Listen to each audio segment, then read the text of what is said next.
As you can easily imagine, Visa is seriously looking into stablecoins, and they are lauding the passing of the Genius Act just last week. The Genius Act is the guiding and establishing national innovation for US stablecoins. So they see it as a key milestone in the path to regulatory clarity for stablecoins in the US, and they think it has a lot of potential. But they also know that there's still a lot of work to be done. There's still a lot of work to be done. Um, Scaling new payment technologies is hard, according to them. Doing so requires building trust with buyers and sellers and payers and payees at ubiquitous scale. Building that trust happens over time and is rooted in a complex and interwoven set of capabilities that come together to deliver security, reliability, safety, fraud protection, resolution, ease of use, and relentless innovation. So, according to them, for stablecoins to deliver as part of the world's next generation of digital payments infrastructure, three layers must be present.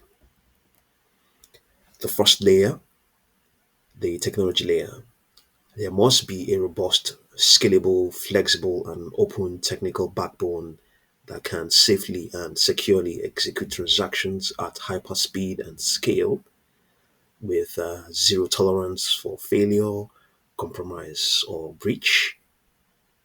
Advances in blockchain technology have delivered promising solutions to this problem. The second layer, the reserve layer. There must be trust in the value and stability of the medium of exchange.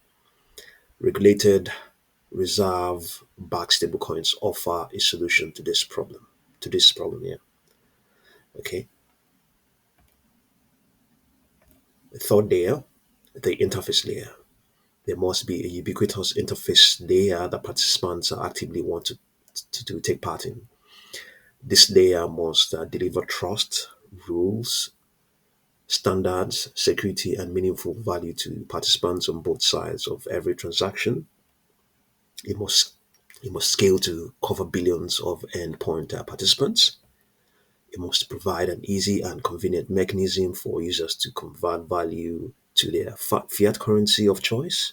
That is, users must be able to use the value that they receive in places they can and want to use it. So, stablecoin infrastructure by itself provides no line of sight to solving for this last layer, according to them. And without a solution, stablecoins will fall short of the aspiration to deliver mainstream means of exchanging value. They will certainly be used to solve narrow payment problems, power closed loop solutions, and leveraged as behind the scenes infrastructure in wholesale money movements and capital markets. But they will not scale in mainstream payments, according to them. So Visa will help solve this problem. Visa has built the world's most scalable, secure, trusted, and recognized version of this third layer, and they have invested billions in adapting it over time to become increasingly agnostic to the underlying medium of exchange and to make it easy and flexible for all parties to integrate into the Visa ecosystem through the combination of their infrastructure, services, and connectivity. They deliver seamless, secure digital payment experiences for billions of buyers and sellers worldwide, all at unparalleled levels of scale, reliability, and security. They call this powerful combination the Visa as a service stack. From the smallest sellers to the largest banks and corporations, the world turns to the Visa stack when they need to scale payment solutions. And crypto native partners are no exception. For years now, they have been partnering with the leading crypto and stablecoin players and platforms to deliver across to the Visa stack and payments hyperscaling that comes with it. Since 2020, they have facilitated almost $95 billion in purchases of cryptocurrencies and over $25 billion in cryptocurrency spending. Together, that's more than $100 billion of flows. So that's yeah, and a whole lot more. So back to what the stock has been doing. The stock has actually performed better than especially not really in the past month, but since the last 6 months up to the last 1 year, has performed decently. The only index that has outperformed it on every time frame is the S&P Global Financials. Outside that, it has outperformed the S&P Global BMI, S&P 500, and S&P US Financials. As it has outperformed them, all of them. So let's see now.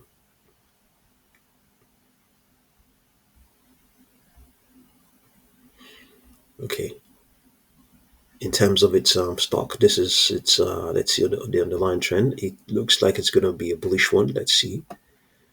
Yeah, yeah. Underlying trend easily. It's easily a bullish one.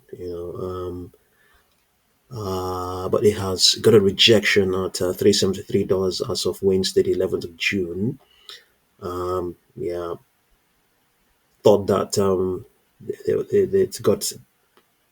There was a thought that it was going to pivot, that this pivot at 352 as of the 13th was going to hold, but it didn't hold. So well, it's attempting to rebound. Attempting to rebound. We have projections. We have here. What do we have? We have 348.12. High prices expected to kick in and remain in place up till Monday, the 4th of August. Yeah. So let's just have a look at its 1